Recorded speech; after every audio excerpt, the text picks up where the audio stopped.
Tax refund season. Every year, the average American receives a tax refund of roughly $3,000.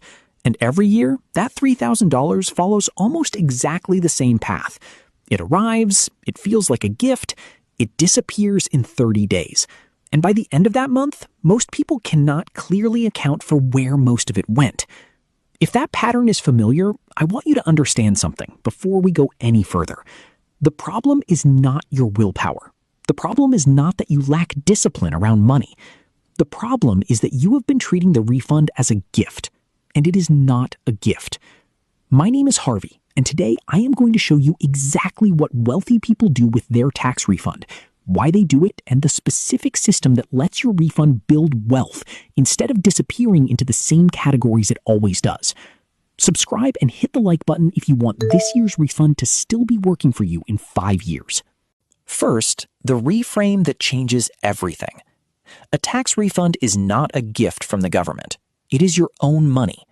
When you receive a tax refund, you are receiving money that was withheld from your paychecks throughout the year and sent to the government in advance of what you actually owed. The government held your money for up to 12 months, paid you 0 interest on it, and is now returning the overpayment. You did not receive a bonus. You received your own salary back. The reason this reframe matters is that it changes the decision you are making with the money. When the refund feels like a gift, like found money that did not exist yesterday, your brain applies gift logic to it. Gift logic says, this is extra, this is discretionary. I can spend this on things I would not normally justify. When the refund feels like your salary, which is what it is, your brain applies salary logic to it. Salary logic says, this money has a job. What is the highest value job I can assign it? Now let's look at what most people actually do with their refund. According to surveys by the National Retail Federation, the majority of Americans plan to use their tax refund for everyday expenses, personal purchases, or discretionary spending. Electronics, vacations, clothing, dining. The refund that arrives in March is often indistinguishable from the rest of the spending that month. It simply raises the ceiling of what feels affordable for 30 days. This is not irresponsibility. It is the predictable product of treating $3,000 as a windfall rather than as deferred salary that has a job. Here is what wealthy people actually do. And I mean specifically people who have built financial security, not people who inherited it or earned dramatically more than average. They follow a priority order. Every dollar of the refund has a destination before it arrives, and the destination is determined by a hierarchy of financial priorities, not by what feels most appealing in the moment. Priority 1, high-interest debt elimination. If you carry any credit card debt, personal loan, or other high-interest debt, the first dollar of your tax refund should go toward that balance. Every dollar applied to a 22% credit card is a guaranteed 22% return. You do not need to pick stocks. You do not need to time the market. You apply the money to the highest guaranteed return available to you, which for most people carrying high-interest debt is debt elimination. A $3,000 refund applied to a $5,000 credit card balance at 22% does not just reduce the balance by $3,000. It eliminates the $660 in annual interest that $3,000 of balance was generating. That $660 is now available to you every year going forward, freed from the debt, permanently. Priority 2, emergency fund completion. If your emergency fund is below 3 months of living expenses, the refund is your opportunity to close that gap in a single transaction. A $3,000 refund deployed to a high-yield savings account earning 4 to 5% does 3 things simultaneously. It builds your financial buffer, it earns interest while it waits, and it removes the single biggest risk in your financial life, the risk that one unexpected expense sends you back into debt, undoing months of financial progress in a single event. Priority 3, investment acceleration.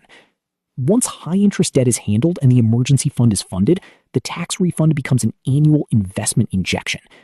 $3,000 invested annually in a low-cost index fund from age 30 to age 65 at an 8% average return produces approximately $530,000 in additional wealth, just from the refund, every year, without changing anything else about your financial life. Now, what if all 3 priorities are already handled? Then you use the 1/3 rule. 1/3 of the refund goes toward a financial goal, additional investment, a specific savings target, accelerated debt payoff on a low-interest loan. 1/3 goes toward a meaningful planned purchase or experience. 1/3 is yours to spend guilt-free on whatever you want. The 1/3 rule exists because the goal is not to turn your refund into a joyless exercise in financial optimization. It is to ensure that the refund does real financial work, while also respecting that money is for living. A system you can follow is worth more than a perfect system you abandon. Here is the annual test that separates the two groups. Every year when the refund arrives, you either have a predetermined allocation for it or you do not. That is the only variable that matters. People who have the allocation ready, who decided weeks ago what the refund would do before it arrived, deploy it immediately and accurately. People who do not have the allocation ready discover that the refund has spent itself by the time they get around to deciding what to do with it. The pre-commitment strategy is simple. Before your refund arrives, write down the exact allocation. Debt, X dollars. Emergency fund, X dollars. Investment, X dollars. Discretionary, X dollars. Total equals your expected refund. When the money lands, execute the plan immediately, the same day. The transfers happen before the spending reflex can engage. The tax refund is an annual test of your financial system, not your discipline, not your willpower, your system. Wealthy people pass this test not because they are more disciplined than everyone else. They pass it because they decided before the money arrived. The decision was not made in the presence of $3,000 sitting in a checking account on a Friday afternoon. It was made weeks earlier, when the money was abstract and the mind was clear. Tonight, before you go to sleep, write down what your refund is going to do this year. Every dollar, every destination. The priority order I walked you through is the framework. Apply it to your numbers.